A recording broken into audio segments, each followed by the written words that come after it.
Input जितना है, फैसला उतना ही होना चाहिए। ऐसी बात समझ में नहीं आ रही होगी बिना एग्जाम्पल के ना, एग्जाम्पल से बात समझ लेते हैं। आप लोग तो बहुत एडवांस जनरेशन के लोग हैं। हम जिस जमाने के आदि मानव हैं, हम लोग जिस जमाने के, उस जमाने में क्लासरूम में ऐसे बच्चे नहीं बैठते थे कि लड़के लड़कियां एक साथ बैठे हों। तो मैं जिस स्कूल से पढ़ा हूँ, वहाँ जब मैं 8वीं क्लास में आया, वहां तक तो केवल वो लड़कों का स्कूल था। कई हजार लड़के जैसे एक जेल में एक साथ बंद हो गए हों, ऐसा लगता था। स्कूल अच्छा था, लेकिन स्कूल केवल पढ़ाई के लिए थोड़ा बच्चे जाते हैं, इनको तो अच्छा जीवन चाहिए।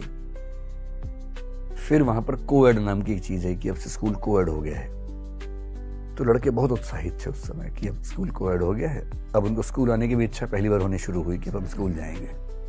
तो हमें लगा बड़ा अच्छा स्कूल हो जाएगा। फिर पता लगा नहीं भाई, केवल एक मीडियम, इंग्लिश मीडियम में बच्चे एक साथ पढ़ेंगे, क्योंकि उसमें बहुत कम बच्चे थे। हिंदी मीडियम में लड़कियों का सेक्शन अलग, लड़कों का सेक्शन अलग होगा।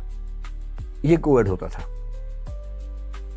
लड़कों के मतलब सेक्शंस, ब्लॉक्स भी अलग थे। वो लड़कों का जेल है, ये लड़कियों का जेल है, इस तरह से होता था। और बीच में कुछ टापू थे जहां लड़के लड़कियां एक साथ क्लास में होते थे, इंग्लिश मीडियम में।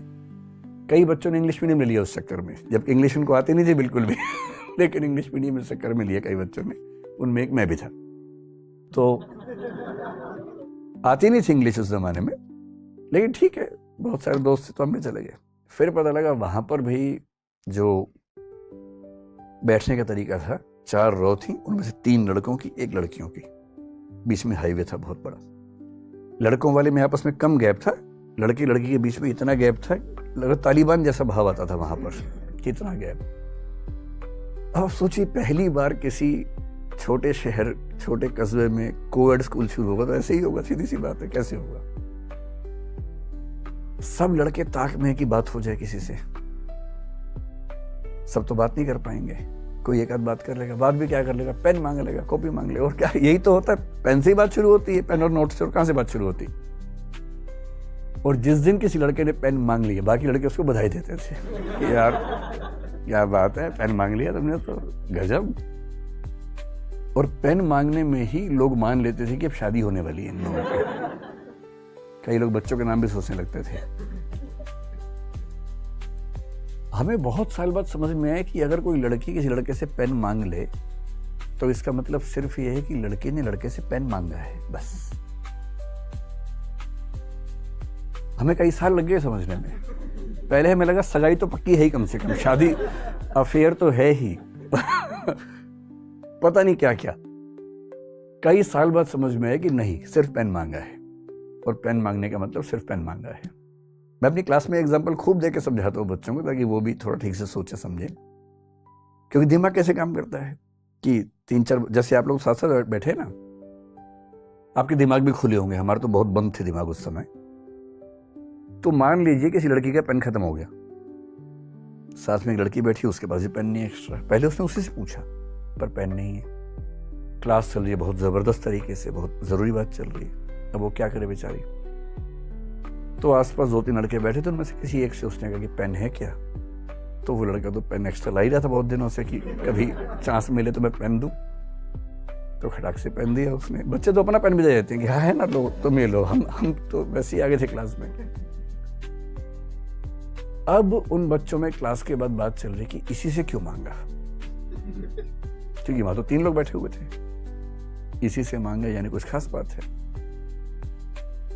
और पूरा शास्त्रार्थ चल रहा है, क्योंकि इसके पास एक कार है और बाकी दोनों बेकार हैं। फिर और चल रहा है, नहीं ये दिखने में अच्छा लगता है, नहीं ये, नहीं वो, नहीं वो। फिर अंत में किसी ने उससे पूछ लिया। इन लड़कों में से एक की बहन क्लासमेट थी, उस बहन को बीच में लाया गया कि तुम पूछ के बताओ क्या बात है।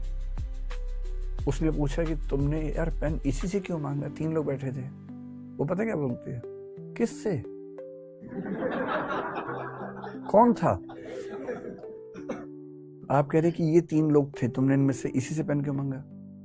बोली अच्छा ये तीनों थे क्या वहां, मैंने तो देखा ही नहीं, ऐसे मान लिया पेन दे दो भाई, मैं तो सोचा भी नहीं। और तब उन मतलब महाराज को पता लगता है कि वो चुने नहीं गए हैं, वो बाई चांस बैठे थे तो उनसे पेन मांग लिया गया है। तो आपकी उम्र में थोड़ा ज़्यादा होता है कि इनपुट को बहुत बढ़ा के देखने की आदत हम लोगों को होती है। तो इनपुट जितना है ना, फैसला उतना ही। अगर किसी ने कहा कि भाई पेन दे दो, यानी पेन मांगा है ना, कोई देख के मुस्कुरा दे, ऐसा भी होता है कभी कभी। लड़के लोग झेल नहीं पाते हैं। मुझे ऐसे केसेस क्लास में मिलते थे। एक लड़का आके बोल रहा है कि सर, एक लड़के ने शिकायत की किसी लड़के की कि ये गलत तरीके से बात करता है। तो मैंने पूछा, बोला सर एक दिन मैं तो मुझे देख के मुस्कुराई, फिर मैं क्या करूं? अजीब हाल है भाई, कोई अगर आपको देख के मुस्कुरा दे, ह्यूमन मुस्कुराहट भी तो होती है। विकसित देशों में तो बड़ी दिक्कत है। मैं जब पहली बार भारत से बाहर गया, यूरोप के एक देश में गया, मैं तो भारत का देहाती आदमी था एकदम। देहाती मतलब दिल्ली में था, लेकिन दिमाग देहाती था ना। गया तो वहां सड़क पे सुबह सैर कर रहा, सामने से एक महिला ही मुस्कुराने लगी देख के। मैं तो एकदम भारतीय आदमी, ने पीछे देखा कौन है, कोई तो आ रहा होगा भाई। कोई भी नहीं आ रहा था। मुझे लगा भूत प्रेत तो नहीं होते कि मुझे नजर नहीं आ रहा, इनको नजर आ रहा कोई। तो मैंने बहुत ही अजीब तरीके से व्यवहार किया। मैं वहां से निकल लिया भाग के, कुछ गड़बड़ है यहाँ पर, भूत प्रेत का साया टाइप कुछ लगा मुझे। बाद में देखा कि वहां हर आदमी ऐसे कर रहा है। कोई पुरुष हो, कोई स्त्री हो, सड़क पे अकेला हो, कोई हो, आपस में एक दूसरे को मुस्कुरा के नमस्ते कहने की आदत ही है उन लोगों को। हर व्यक्ति को नमस्ते करता है मुस्कुरा के। उसमें कोई नियम कायदा अलग से है नहीं। तो 3-4 दिन के बाद फिर हम भी करने लग गए, जो मेरे नमस्ते कर दें उसको। अच्छा, वो बड़े प्यार से नमस्ते भी बोलते हैं कई बार, वो टूरिज्म जहां पर चलता है। अब आप वैसा मिजाज लेके भारत वापस आ गए तो दिक्कत है। आप सड़क पे निकले, आपने मुस्कुरा दिया, पता लगा फिर FIR हो गई सीधे उसके बाद, तो है ना। तो कहने का भाव ये है कि जो इनपुट है, उस इनपुट से जितना फैसला निकले उतना ही फैसला निकालिए, उससे ज्यादा फैसला मत निकालिए। इसको बोलते हैं प्रोपोर्शनैलिटी। हम में से अधिकांश लोग बहुत बढ़ा के फैसला निकालते हैं। किसी ने सिर्फ इतना आपसे कहा कि यार अच्छा नहीं लगा तुमने आज ये काम किया, और आपने क्या क्या फैसले, सुसाइड और पता नहीं क्या क्या सोच लिया दिमाग के अंदर। उतना ही किसी मूड में किसी ने कुछ कह दिया, टेम्परामेंट में, इमोशंस में कह दिया, तो उसकी वैल्यू उतनी ही रखी। बहुत बढ़ाइए मत उस चीज को, उतना ही जितना उसका महत्व होना चाहिए, उससे ज्यादा नहीं होना चाहिए।